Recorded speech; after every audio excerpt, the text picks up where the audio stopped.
Olá, boa tarde, 12:02. Seja muito bem-vindo, muito bem-vinda ao UESB Notícias, primeira edição, que está começando com imagens da UESB, campus de Vitória da Conquista. A temperatura média neste momento é de 27 graus. Vamos juntos a partir de agora com as principais notícias da região sudoeste e também de todo o estado. É sempre muito bom poder contar com a sua companhia. Na edição de hoje, você vai ver que Vitória da Conquista tem apresentado registros de contaminação pela doença de Chagas, infecção causada pelo inseto barbeiro. Atualmente, são 9 casos confirmados de pacientes na fase crônica da doença. Este é um dos destaques do N1 que está começando agora e tem muito mais para você. Anvisa aprova novo medicamento para a prevenção do HIV. PrEP injetável de longa duração pode ser indicada a adultos e adolescentes a partir dos 12 anos. Brasil tem cerca de 20 milhões de brasileiros com diabetes. País ocupa a 6ª posição mundial em número de casos da doença. Veja também, estudo revela que 30 milhões de brasileiros estão em ocupações com algum grau de exposição a tecnologias de inteligência artificial. Mas o estudo aponta que a tecnologia, nesse primeiro momento, tende mais a reconfigurar tarefas e funções do que propriamente eliminar vagas.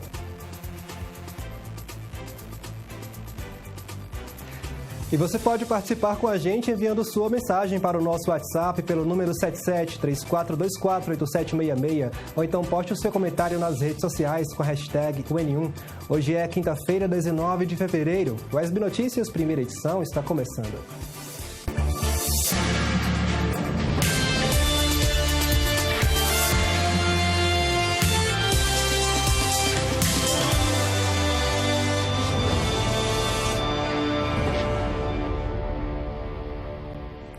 Nós abrimos a edição de hoje falando de saúde.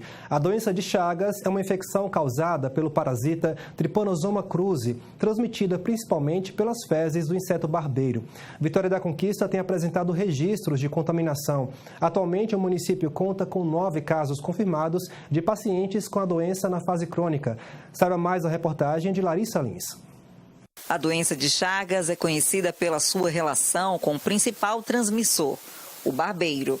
Muito comum na região norte do Brasil, está também presente na Bahia. O município de Vitória da Conquista tem identificado insetos contaminados. Que ele se infecta basicamente no saruê, no sarigui. Aí normalmente ele vive no ninho do saruê, aí ele come as fezes do saruê, suga o sangue do saruê, o saruê come eles, e aí fica naquele jogo de troca de Trypanosoma cruzi, e aí, consequentemente, quando ele entra em contato com o ser humano, ele contamina o ser humano. Na fase aguda da doença, logo no início, os sintomas podem ser facilmente confundidos com outros quadros. Febre baixa e desarranjo intestinal leve costumam acontecer logo no começo, enquanto ainda há possibilidade de cura. Porque muitas pessoas convivem com a doença e não sabem que tem a doença porque uma boa parte dessa população, ela não apresenta sinais e sintomas. Mas uma vez que ela apresenta sinais e sintomas, ela precisa buscar a unidade de saúde para a gente poder fazer a investigação clínica e epidemiológica. Em Conquista, atualmente, são 9 casos confirmados de pacientes com a doença em estado crônico. Nós sabemos que deve ser doença de Chagas por vetor, por triatomínio, pronto. Mas essas pessoas podem ter sido contaminadas há 10, 15, 20 anos e agora está descobrindo a doença de Chagas através de problemas cardíacos, problema de intestino. 30% dos barbeiros encontrados no município no ano passado estavam contaminados pelo parasita, causador da doença de Chagas. A contaminação acontece tanto pela picada quanto pela via oral, ingerindo acidentalmente as fezes do bicho ou o próprio barbeiro. É importante higienizar frutas e verduras, além de mantê-las protegidas. A gente fala que pode alcançar cura sim, principalmente na fase aguda da doença. Ou seja, naquele primeiro momento que eu tenho contato com o parasita e ele apresenta sinais e sintomas. O grande perigo da doença de Chagas é exatamente essa fase aguda ela não aparecer. Como eu falei, é uma doença silenciosa que pode ou não apresentar sintomas. Para que a equipe epidemiológica do município possa fazer o controle, é necessário que a população colabore com a captura do inseto. Ao avistar um bicho que se pareça a um barbeiro, você deve prendê-lo ainda vivo em um copo plástico ou então em uma caixa de fósforos vazia. Se você optar por usar um copo, é necessário passar um papel embaixo para prender o inseto. Um mecanismo simples que funciona. Uma vez capturados, os bichos devem ser levados para o posto de informação Triatomínio, aqui localizado em São Joaquim, zona rural do município. E leva para esse PIT, que é para o PIT, manda esse barbeiro para o laboratório saber se ele está positivo. Se ele estiver positivo, vai ser feita a aplicação do produto químico na sua casa. E a Agência Nacional de Vigilância Sanitária, Anvisa, aprovou um novo medicamento para a prevenção do HIV. A chamada PrEP injetável, de longa duração, funciona como uma profilaxia de pré-exposição ao vírus e pode ser indicada a adultos e adolescentes a partir dos 12 anos. A Anvisa estuda agora a incorporação do medicamento ao Sistema Único de Saúde. Acompanhe na reportagem.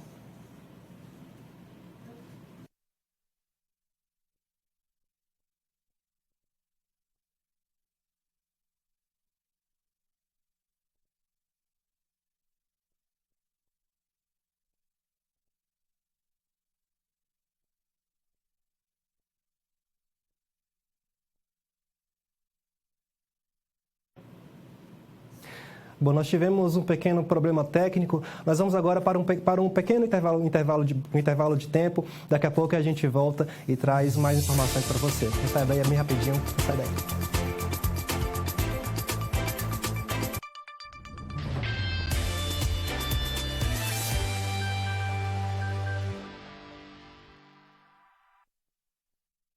Uma parceria entre TVs e instituições públicas de ensino superior do Nordeste brasileiro traz até você informações sobre inovação e o desenvolvimento de pesquisas científicas que fazem diferença no seu dia a dia. Universiência, todo sábado, 1h30 da tarde, aqui na sua TV UESB, canal 4.1. Disse que não. Calma. Zelar pelos direitos da criança e do adolescente. Promover saúde de qualidade.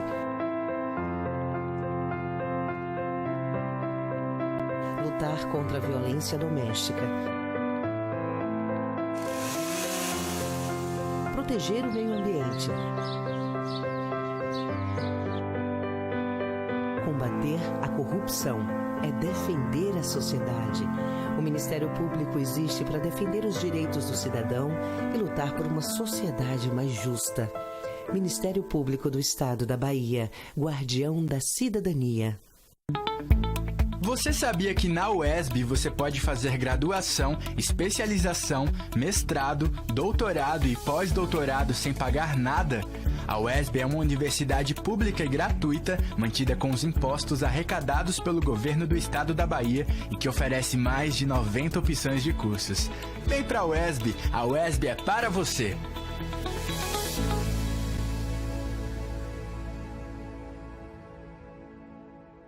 O cinema brasileiro está em festa. Parece que a partir de agora isso vai se tornar cada vez mais comum.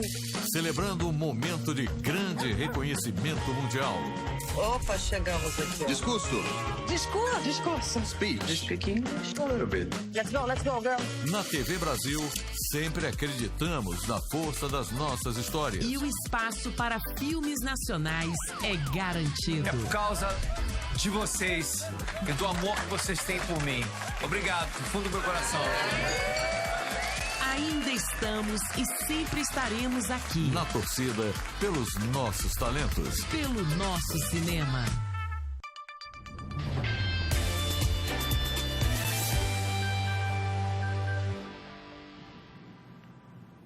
Agora, 12:11, estamos de volta com a SB Notícias, primeira edição. A Agência Nacional de Vigilância Sanitária, a Anvisa, aprovou um novo medicamento para a prevenção do HIV. A chamada PrEP injetável de longa duração funciona como uma profilaxia de pré-exposição ao vírus e pode ser indicada a adultos e adolescentes a partir dos 12 anos. A Anvisa estuda agora a incorporação do medicamento ao Sistema Único de Saúde. Acompanhe na reportagem. O silêncio nunca foi um bom remédio. Por isso, Lucas Raniel usa as redes sociais para falar sobre como é viver com HIV. Eu descobri que eu vivo com HIV muito novo, né, com 20 para 21 anos, numa cidade do interior daqui do estado de São Paulo. E eu estava finalizando a minha faculdade de comunicação social e no meio disso tudo eu descobri o HIV. E foi um baque, assim, as pessoas hoje em dia lidam um pouco melhor, né?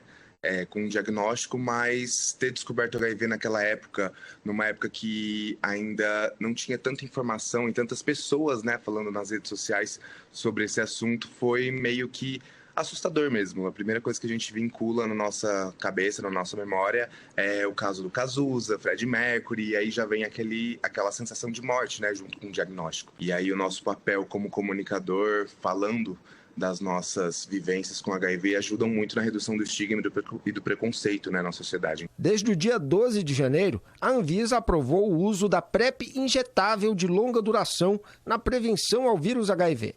Antes apresentado apenas em forma de comprimido de uso diário, a nova aplicação permite que o medicamento seja administrado a cada 6 meses. Ela vai entrar como prevenção à infecção.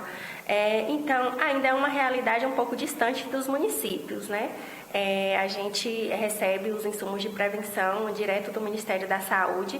Então, para os municípios, principalmente nós municípios do interior, ainda é uma realidade um pouco distante, mas que a gente acredita que quando chegar a gente terá uma grande adesão. A gente já tem uma grande adesão por parte da PrEP comprimido, né, de uso diário. Então, a injeção facilitaria bastante para esses indivíduos, uma vez que a gente recebe indivíduos de vários municípios, né, não só de Conquista.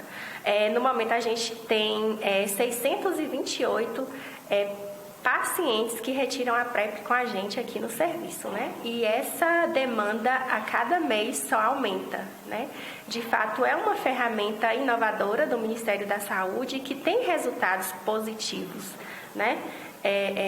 Mesmo a gente vendo um número crescente de aumentos de casos de HIV, mas a PrEP, ela tem também a sua importância aí na prevenção, né, da infecção contra o HIV. A PrEP, ou profilaxia pré-exposição, é uma estratégia importante para a prevenção do HIV e consiste no uso de medicamentos antirretrovirais que reduzem as chances de transmissão. É uma profilaxia que eu vou usar antes da exposição sexual, né? Então, para a PrEP é necessário um cadastro, né? O indivíduo, a pessoa que tem interesse em usar a PrEP, ela pode vir ao serviço. Esse primeiro atendimento, ele precisa ser agendado. Ele vai passar por uma consulta com o enfermeiro para estar avaliando e indicando a PrEP para ele, né? As pessoas a partir de 15 anos que tenham vida sexual ativa, elas podem retirar a PrEP, né, fazer uso da PrEP.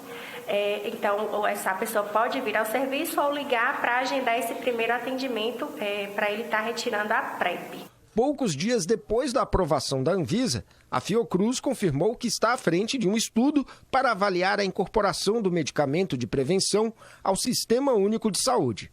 Para Raniel, a quebra de patente deve ser acompanhada de um atendimento prioritário às populações mais vulneráveis. A gente precisa entender que além desse avanço científico, né, e dessa aprovação da Anvisa, a gente tem outras barreiras para ser quebradas agora. Tipo, nosso trabalho agora é fazer com que essa patente seja derrubada, com que o preço da produção desse medicamento seja barateado num nível que possa ser distribuído para uma população específica, né? Quando a gente fala de PrEP injetável de longa duração, a gente não está falando também que todas as pessoas que estão tomando a PrEP via oral vão migrar de tratamento. Inicialmente, eu acho importante a gente distribuir esse medicamento para as populações que precisam desse medicamento. Mas quais são essas populações? Aí se entende através de um estudo de pesquisa, onde, por exemplo, uma população que é vulnerável a ponto de não ter um teto, população que mora nas calçadas. Essa população, às vezes, não tem onde guardar a sua PrEP via oral diária. Aí a PrEP de longa duração injetável vai funcionar muito bem para essa população, porque essa população, quando se infecta com HIV, não consegue ter uma estrutura suficiente para se manter viva. E daí a gente vê os dados onde mostram, né, que cerca de 12 mil pessoas ainda morrem em decorrência da AIDS no Brasil. Esses dados deviam ser reduzidos a quase nada, porque a gente tem hoje em dia possibilidades de prevenção para fazer com que as pessoas não se infectassem com HIV. Em 2025, Vitória da Conquista se tornou o único município brasileiro certificado por eliminar a transmissão vertical do HIV, que é quando o vírus passa da mãe para o bebê durante a gestação, o parto ou a amamentação. Isso é importante celebrar mais um avanço nos métodos de prevenção, mas é sempre necessário pontuar que o tratamento para pessoas que vivem com HIV é bastante eficaz e é ofertado de forma gratuita pelo SUS. O tratamento permite que a pessoa se torne indetectável, o que significa que ela passa a não transmitir o vírus. Mas, infelizmente, o estigma e o preconceito ainda existem e a gente precisa sempre lutar contra isso. Vamos mudar de assunto. A Polícia Rodoviária Federal encerrou a operação de carnaval nesta quarta-feira de cinzas, com aumento no número de acidentes e óbitos. Vamos ao vivo com o repórter Luiz Salviato, direto da nossa redação, que traz mais informações. Ô Luiz, seja bem-vindo, boa tarde. Olá, boa tarde, Mário. Uma ótima quinta-feira para você e para todo mundo que está acompanhando o ESB Notícias. Pois é, a Operação Carnaval nas estradas brasileiras terminou ontem, na quarta-feira de cinzas. E segundo dados da Polícia Rodoviária Federal, o movimento nas estradas baianas foi muito intenso, principalmente na saída e no retorno do feriadão. Quer ver só? Na BR-324, por exemplo, que liga Salvador à Feira de Santana, cerca de 41 mil veículos circularam na sexta-feira, enquanto 46 mil foram contabilizados na quarta-feira. Já na BR-116, que corta Vitória da Conquista, foram registradas 48.570 passagens na saída do feriado e 42.346 no retorno. Na BR-101, uma das principais vias de conexão ao litoral baiano, o pico de movimentação ocorreu na sexta-feira, com 41.667 veículos.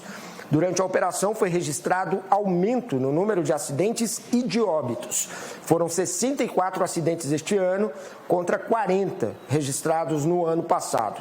91 pessoas ficaram feridas. Quanto aos óbitos, a Bahia registrou 8 em 2026.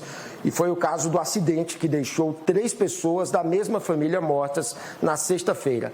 O casal de influenciadores Vitor Araújo e Kátia Araújo e a filha deles saíram de Vitória da Conquista com destino a Porto Seguro. Em 2025, a PRF contabilizou 4 mortes. As causas desses acidentes foram, em sua maioria, o consumo de bebida alcoólica, ultrapassagens em locais proibidos e excesso de velocidade. Aqui em Vitória da Conquista, segundo informações da PRF, um acidente foi registrado com um ferido. Em comparação ao 2025, diferente dos dados estaduais, a cidade registrou diminuição nos números. Em 2025, para a gente lembrar, foram 2 acidentes com 4 feridos. Sobre as estradas em si, a BR-116 foi a via que mais registrou acidentes em todo o estado. No entanto, quando o assunto são os óbitos, a gente chama a atenção para a BR-101, principalmente na região sul do estado. Durante a operação, a PRF realizou 7.345 testes com bafômetro, com 5 flagrantes de pessoas dirigindo sob o efeito de bebidas alcoólicas. Além da fiscalização de trânsito, a PRF intensificou o combate ao crime nas rodovias federais baianas. Ao todo, 32 pessoas foram detidas e 2 mandados de prisão foram cumpridos. Ainda foram apreendidos uma pistola e um fuzil. Eu volto com você, Mário. Muito obrigado, Luiz, pelas informações. Boa tarde, bom trabalho para você. Bom, a gente vai conferir agora a previsão do tempo. Veja como fica o tempo e a temperatura para Vitória da Conquista e outras cidades da região sudoeste.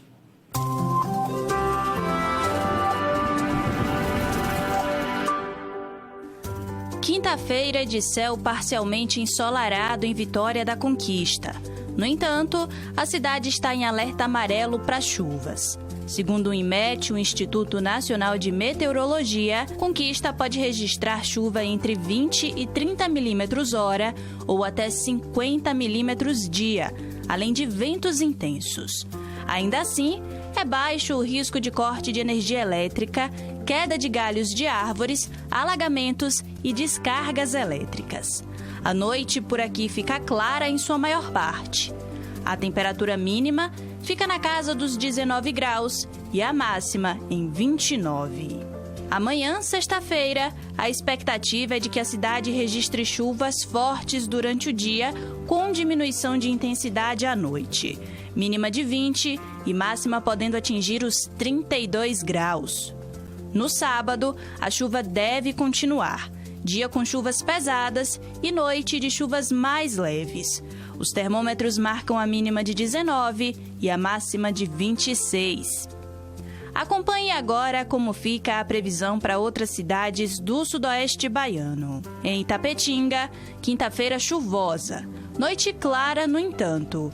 Os termômetros marcam a mínima de 22 e a máxima deve atingir os 34 graus. Em Jequié, dia de chuvas leves. À noite o tempo fica bastante nublado.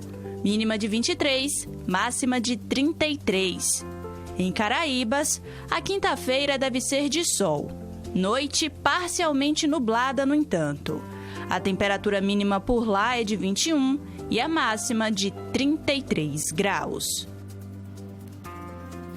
A gente volta a falar de saúde. O Brasil ocupa a 6ª posição mundial em número de casos de diabetes. Cerca de 20 milhões de brasileiros vivem com a doença. Esses dados somam os casos dos tipos 1 e 2. Confira mais detalhes na reportagem de Luiz Salviato. O ano era 2009. O Cristiano ia passar por uma cirurgia simples quando recebeu o resultado do exame de sangue. Ele tinha uma alteração na glicemia. Era o primeiro sinal do diabetes. Na hora é um momento difícil, né? A cirurgia teve que ser adiada. A gente tem outros planos. Na hora a gente fica abatido. Mas com o passar dos dias a gente acaba lidando com essa situação. E a gente acaba aprendendo a lidar e aprendendo a viver, né? Então, de lá pra cá eu comecei a estudar mais, a ver o que eu poderia fazer. Alimentação, principalmente exercício físico, né? Que eu fazia bastante. E aí, de lá pra cá, eu tô aí nessa vida aí. No Brasil, segundo projeção do Ministério da Saúde, cerca de 20 milhões de pessoas vivem com diabetes. A maioria do tipo 2. Então, acho que o mais importante aqui é a gente falar os três principais tipos, que seria o diabetes tipo 1, o diabetes tipo 2 e o diabetes gestacional. Então, o diabetes tipo 1 é aquele onde você tem uma relação muito importante em relação à autoimunidade. Você tem uma doença onde você vai ter a destruição das células que produzem insulina. Então, normalmente, esses pacientes vão ter que usar insulina em múltiplas doses. É mais comum numa idade mais precoce, em crianças, adolescentes, até em bebês, a gente vê. Apesar de que a gente pode ver em pacientes mais velhos e aí vão ter uns subtipos mais específicos, mas pode ocorrer até em idosos. O diabetes tipo 2 é o mais comum, mais prevalente na população. Esse está muito relacionado ao estilo de vida, então tem relação com a obesidade, com o sedentarismo, com o tabagismo, com a adiposidade abdominal, com a esteatose hepática, mas tem também uma relação genética, então uma doença multifatorial. Esse diabetes é o diabetes que normalmente a gente pode agir para tentar prevenir. Já o diabetes gestacional também tem uma base genética importante, mas também está relacionado, por exemplo, ao ganho de peso excessivo na gestação. E é um diabetes onde você diagnostica na gestação. Acho que esses são os principais. A doutora Cristiane é endocrinologista, especialidade médica que diagnostica e trata as doenças relacionadas às glândulas e desequilíbrios hormonais e metabólicos. Ela diz que o tratamento do diabetes vem evoluindo. A novidade são as famosas canetinhas emagrecedoras. Sim, para o diabetes tipo 2, o advento dessas medicações, que a gente tem aí a semaglutida, que é o Ozempic, o Wegovy, e tem a tirzepatida, que é o Mounjaro. Então, essas medicações, a semaglutida já tem 10 anos de mercado, já vem e foi primeiramente aprovada para o diabetes, depois que foi visto que os pacientes emagreciam, e aí então teve uma posterior aprovação. Mas ambas as canetas são excelentes para tratar o diabetes tipo 2, você vai ter uma perda de peso, um controle glicêmico muito bom, tendo cuidado, porque pacientes que têm diabetes de longa data que possam ter alteração visual, você tem que ter uma avaliação médica antes de utilizar. Mas é um remédio que realmente veio para mudar o paradigma do diabetes, principalmente do diabetes tipo 2, que está muito relacionado à obesidade. O desafio hoje passa pela identificação precoce. Estima-se que 1 a cada 3 pessoas com diabetes não sabe ter a doença. Com algumas mudanças nos hábitos de vida, o Cristiano segue adiante. Na verdade, você vai ter que seguir uma nova direção na vida. Estudar bastante o que é a doença e depois você tentar usufruir o máximo desse estudo que você fez. É uma nova fase da vida. Desde 2009 eu aprendi, eu vivia bem, entendeu? Muito bem, graças a Deus. A inteligência artificial já faz parte da rotina de milhões de trabalhadores no Brasil e começa a transformar o mercado de trabalho. Segundo o estudo da Fundação Getúlio Vargas, 30 milhões de pessoas estão em ocupações com algum grau de exposição à tecnologia. A reportagem é da TV Brasil. Tiago diz que tem usado ferramentas de inteligência artificial. Eu estudo bastante com inteligência artificial, faço várias pesquisas e de certa forma me ajuda. De certa forma é algo que realmente eu vejo nessa questão dela ajudar com os estudos, sabe? É algo que realmente proporciona muito para o seu futuro. Segundo o estudo feito por pesquisadores da Fundação Getúlio Vargas, a partir de dados do IBGE e da Organização Internacional do Trabalho, no Brasil, 30 milhões de trabalhadores, o que equivale praticamente a 1/3 da população ocupada, estão em ocupações com algum grau de exposição à inteligência artificial generativa. Se você quer se preparar melhor, e quer estar mais bem preparado para esse mundo que vai vir com essas mudanças, você ter um elevado nível de escolaridade melhora as suas chances. Você ter uma educação digital, um conhecimento digital elevado, amplia as suas chances. E, obviamente, nesse contexto de ampliação do capital humano, você conhecer a IA e tentar utilizá-la, vai aumentar as suas possibilidades no futuro. Ainda segundo o estudo, cerca de 5 milhões e 200 mil trabalhadores estão no nível mais elevado de exposição à inteligência artificial. A exposição é maior na região sudeste, entre mulheres, jovens e trabalhadores mais escolarizados. As áreas de informação, comunicação e serviços financeiros estão mais expostas à tecnologia.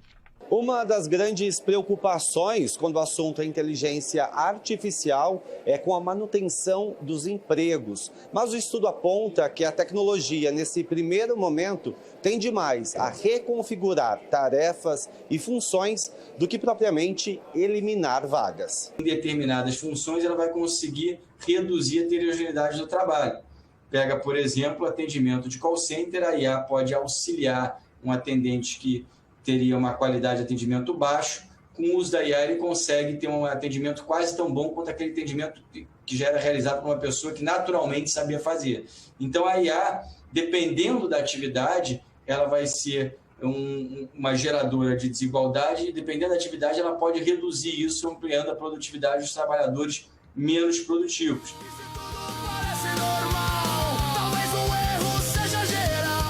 Esse videoclipe foi totalmente gerado por inteligência artificial.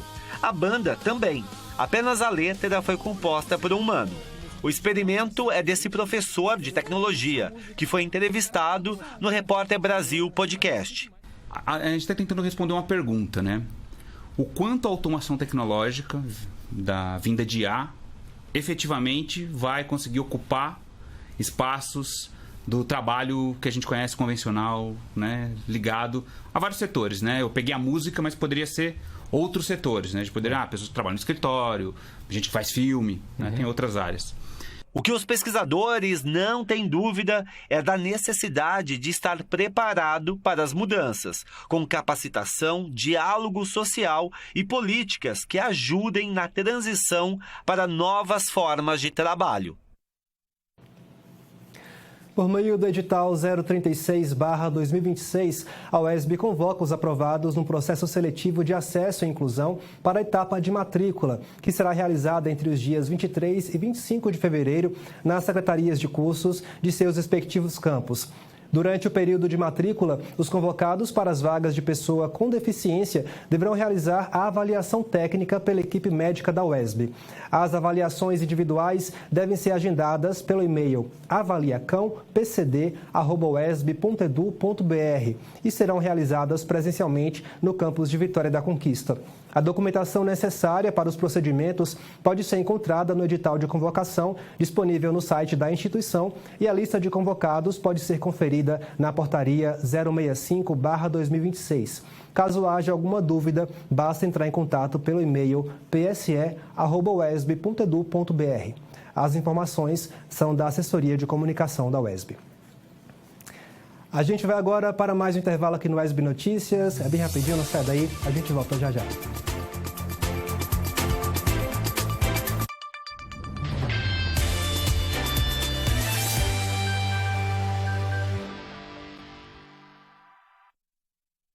No coração do Sudoeste baiano, a Universidade Estadual do Sudoeste da Bahia pulsa há 45 anos, como símbolo de transformação, conhecimento e compromisso público. É pública. É ciência. É inovação. É cultura. É luta. É transformação. É minha universidade. UESB, há 45 anos construindo saberes, formando pessoas e transformando vidas. Todo país precisa ter o seu cinema e a gente precisa do cinema brasileiro. Para fazer cinema brasileiro é muito importante assistir cinema brasileiro. São as nossas histórias, é o nosso mundo. Precisa ter cota de tela. De apoio, de financiamento, de distribuição, precisa de política pública. Vontade política. Coragem. O cinema brasileiro é importante porque ele representa quem nós somos. E aquilo que a gente pode ser, ele cria o nosso imaginário do país que a gente quer construir. E a gente precisa se ver para se entender. É cultura, é arte. É uma das formas mais fáceis de viajar pelo Brasil. É onde a gente se identifica. Enfim, nossa, eu acho que eu fui longe demais, hein? Deixa eu fazer de novo, rapidinho. Cinema brasileiro é luta e resistência. Cinema brasileiro é diversidade. Cinema é tudo isso. A gente precisa do cinema e ele da gente. Viva o cinema brasileiro.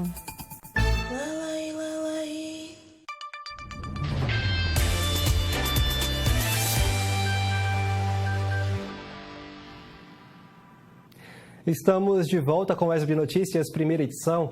A segunda corrida do Sintrans já tem data marcada. O evento será realizado no dia 7 de março pelas ruas de Vitória da Conquista. A repórter Larissa Lins traz as informações. No próximo dia 7 de março acontece a segunda corrida do Sintrans, um evento esportivo promovido pela Secretaria Municipal de Mobilidade Urbana. As inscrições foram um sucesso. As que foram destinadas apenas aos servidores municipais acabaram em 5 minutos e as do dia seguinte, abertas ao público em geral, também já se encerraram. Para saber um pouco mais sobre esse evento e o sucesso das inscrições, nós conversamos agora com a agente de trânsito, Andréa Carla.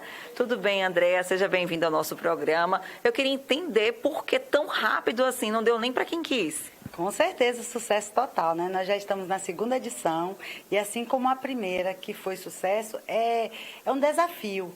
Porque imagina você subir aquele Cristo, subir aquela ladeira até chegar ao Cristo, e em menos de 5 minutos, a quantidade de pessoas. Se tivéssemos 1.000 inscrições, nós também fecharíamos as 1.000 inscrições por conta da quantidade de pessoas que hoje utilizam o modal correr, né? Que não é um modal, mas é o pedestre em si, fazendo atividade física.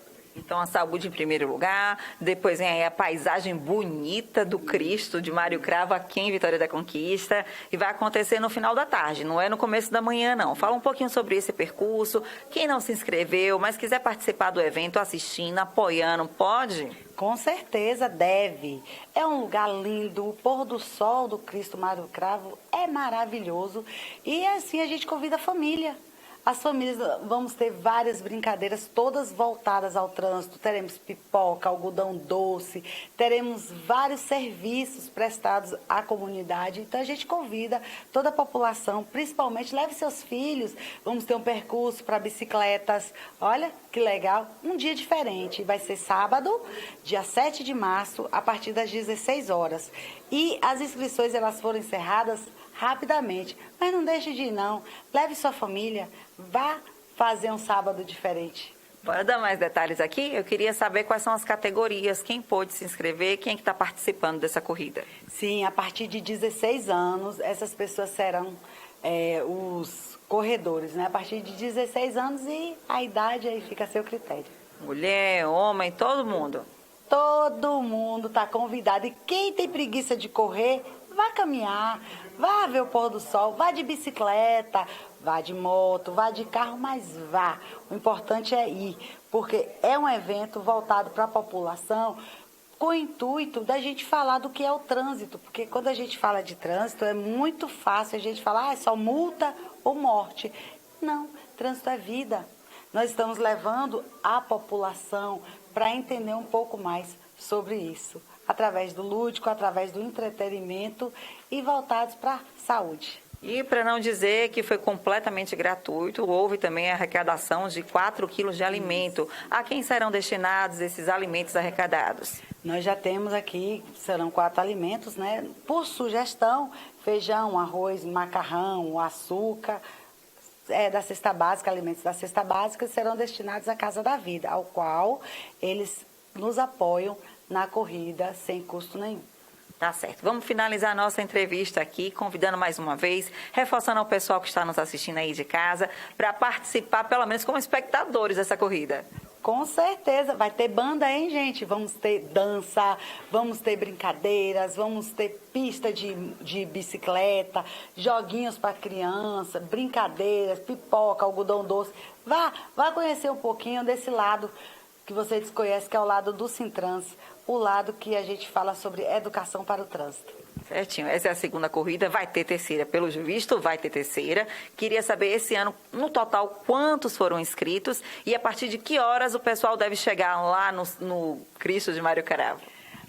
Foram 500 inscrições, 100 inscrições para o servidor público e 400 inscrições para o público em geral a partir de 16 anos. Não tivemos idade máxima, a idade mínima é 16 anos.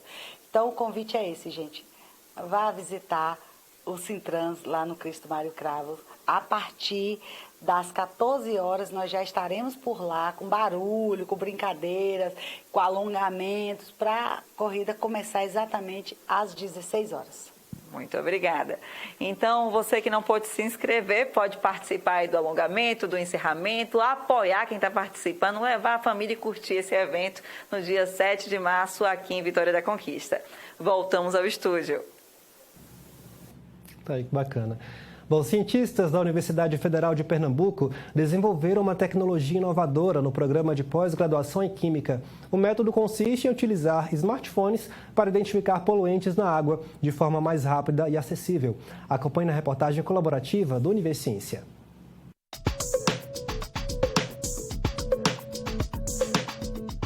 A ideia justamente é para que qualquer pessoa, né, desde uma pessoa até que realmente já tem uma boa fundamentação teórica da química, né, como aquela pessoa mais leiga que possa utilizar, porque todo o processo, o método em si, ele é realmente bem simples e fácil de aplicar, né, qualquer pessoa. Então, o intuito, né, seria, antes mesmo de desenvolver o método, seria para autoridades ou pessoas diretamente ligadas, né, ao processo de coletagem, né, de manutenção, de monitoramento desses poluentes, né, das águas ambientais, que possa utilizar esse método. A gente analisa a água através do RGB, onde a gente vai ter valores de RGB ali na nossa foto, e através desses valores a gente constrói uma curva de calibração e através dessa curva a gente consegue quantificar a quantidade de poluentes na nossa água. Essa pesquisa ela teve como base, né, o projeto de mestrado, né, da mestranda, no caso, a Elaine Santos, né, e a ideia do projeto em si, né, era desenvolver um método, né, que fosse ambientalmente amigável, né, que usando como subsídio a química verde. A química verde, no caso, é utilizar métodos solventes que sejam ambientalmente amigáveis para o ambiente, que não cause dano, né, para esse ambiente, que gerasse muito pouco resíduo, né, de solventes tóxicos e que pudesse, no caso, desenvolver, né, um método de análise que fosse portátil e que fosse detectado no próprio ambiente, ali da própria coleta. A gente pode analisar em qualquer ambiente. A gente pode fazer análise tanto em laboratório quanto também em sítio, no próprio local. A gente leva o nosso material, no caso a nossa caixa ali para retirar a foto, levamos um celular, as vidrarias e faz no local mesmo, sem precisar trazer água para o laboratório. É um método que é relativamente barato, utiliza pouco material, poucos reagentes. A gente vai ter aí cerca de 300 microlitros, então é um volume irrisório, basicamente, muito pouco, muito baixo. E não vai ter risco de contaminação tanto ambiental, com descarte de reagente, quanto também com analítica, que não vai estar trabalhando com materiais que são altamente tóxicos.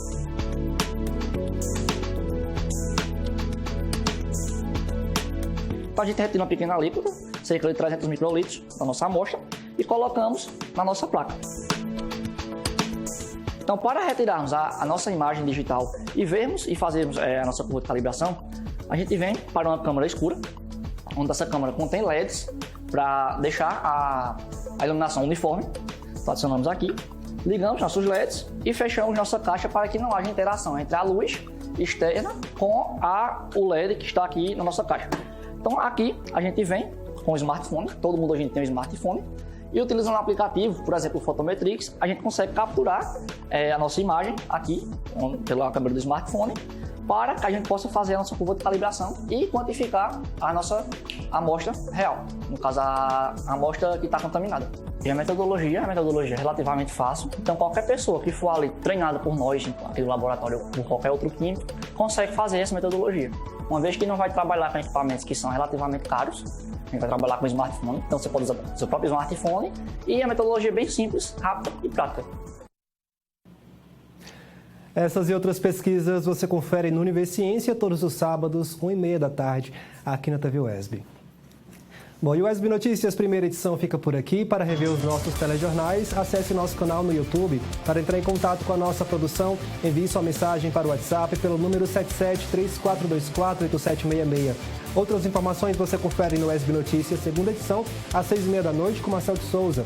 A seguir você acompanha as principais notícias do Brasil e do mundo no Repórter Brasil Tarde. Muito obrigado pela sua companhia. A gente volta a se encontrar amanhã, ao meio-dia, aqui na TV UESB. Um grande abraço para você, se cuida. Até mais.